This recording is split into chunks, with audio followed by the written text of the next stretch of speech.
Hey, welcome back to another video. In this one, I'll be going over the specs of an iPhone 12 mini and the Pixel 5. The reason I chose the Pixel 5 and the iPhone 12 mini is because their price points are similar. The iPhone 12, the iPhone 12 Pro and the iPhone 12 Max are a lot more money, so I thought that would be an unfair comparison. I'm not going to go through the spec sheet of everything, but I've got the best features in each category that I thought was most applicable to people. And to start it off, the first thing that you would notice when you look at these two devices is the size and the weight. iPhone mini is a bit smaller than the Pixel 5. It also weighs a little bit less.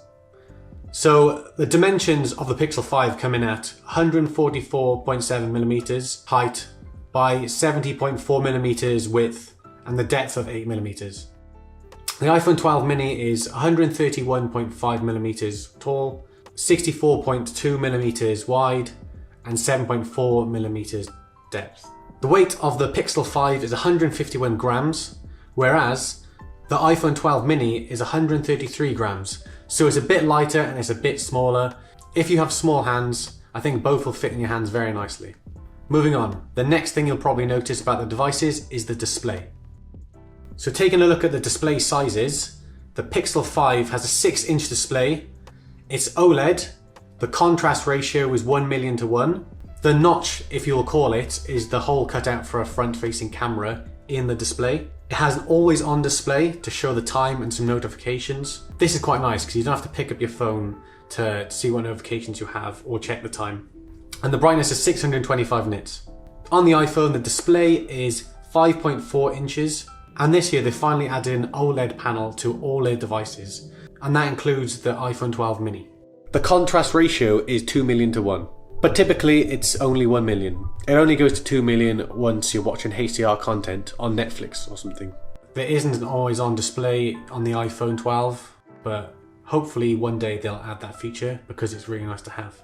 The brightness goes up to 1200, but is usually at 625 max peak brightness.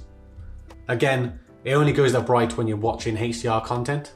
So if we look at both of them, they're pretty similar. Just looking at the display, I think the Pixel 5 comes out on top. Even though the iPhone has HDR content, which has a higher contrast ratio, I think the smoothness of the high refresh rate panel on the Pixel will actually be a lot more enjoyable to use. Performance. The Pixel 5 has a Qualcomm Snapdragon 765G processor with 8 gigs of RAM. People seemed a bit worried at first about the Pixel having quite an old generation CPU, but you don't really need the fastest chip in a phone to have a good experience. You won't really notice any difference from this chip and the brand new Samsung Galaxy unless you're running hardcore 3D CPU intensive games. The iPhone 12 mini boasts its A14 Bionic chip, which is the fastest in any smartphone, and 4 gig of RAM. Although the RAM is a lot less on the iPhone, iOS actually handles RAM management really well. If we wanted to compare these together, the iPhone would come out on top if you wanted to play some 3D CPU intensive games. But I feel like the Pixel would actually come out on top if you had a lot more applications in the background. To top it off with a high refresh rate screen, I feel like the interface might be a lot smoother to interact with. Cameras. The Pixel 5 has an 8 megapixel f2.0 front-facing camera, which is actually cut out into the screen. And on the back, we have a 12.2 megapixel f1.7 camera with a 16 megapixel ultra-wide f2.2 camera. The iPhone has a 12 megapixel front-facing camera with an aperture of 2.2. The back is a 12 megapixel f1.6 camera, and there's another 12 megapixel ultra-wide f2.4 camera. If we were to compare these both together based on the camera specs, I think the Pixel comes out on top here because it has a 16 megapixel ultra-wide, which will have a lot more detail in it compared to the iPhone. But the iPhone does have a better front-facing camera, which is probably better if you take a lot of selfies. You also get the Animoji feature on iPhone, which Android does not have. So the video you can get from each of these devices, starting with the Pixel, on 1080, you can get a frame rate of 30, 60, 120 and 240. And in 4K you can get 30 and 60. The iPhone has 1080 with frame rates of 30, 60, 120 and 240. And the video of 4K is 24, 30, 60.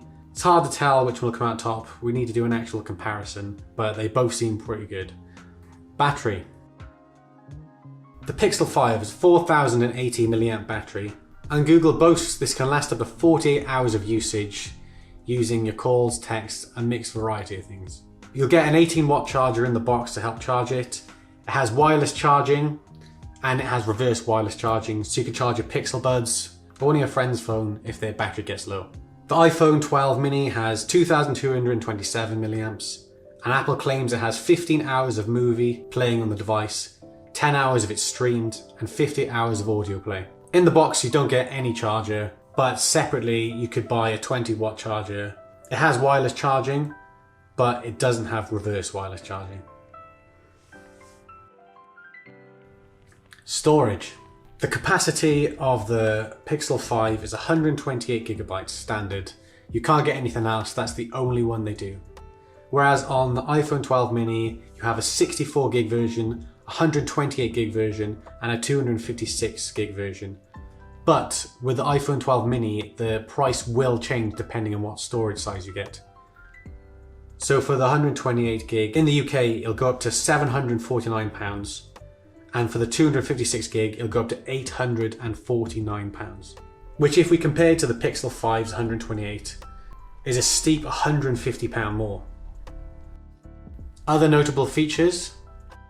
For unlocking the device, the Pixel 5 has a fingerprint scanner.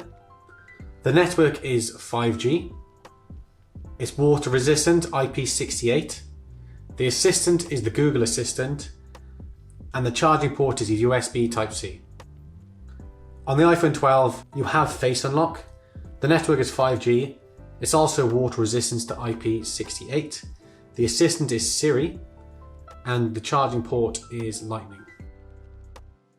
When you unlock your phone, it's kind of dependent on what you prefer. Some people prefer the fingerprint scanner and others prefer Face Unlock. I quite like having a fingerprint scanner because I can use it to swipe down the notifications from the top, but everyone will be different and everyone will have their own preference. Same with the assistants. Google tends to be better and come out on top in comparisons. You could probably find a bunch of them on YouTube, but I'm sure some people prefer Siri. I guess it's kind of up to you what you prefer. And the ports. So the Pixel has USB-C, which is the most common type of port right now. Everyone is getting it on all their devices, and it's really convenient if you have headphones that charge USB-C, as well as other products. But Apple is stubborn and stick to their Lightning port. I wish they would just change it like they did in their iPads. If I've missed anything out in this, or if you have any other things you'd like to add, please put them down in the comments below. Also, if you have any ideas of some new videos I can make, or any thoughts on how I can improve them, please let me know, because I'm always looking to improve and be better for you guys. So thank you very much for watching, and I'll catch you in the next one. If you like this video, please consider subscribing.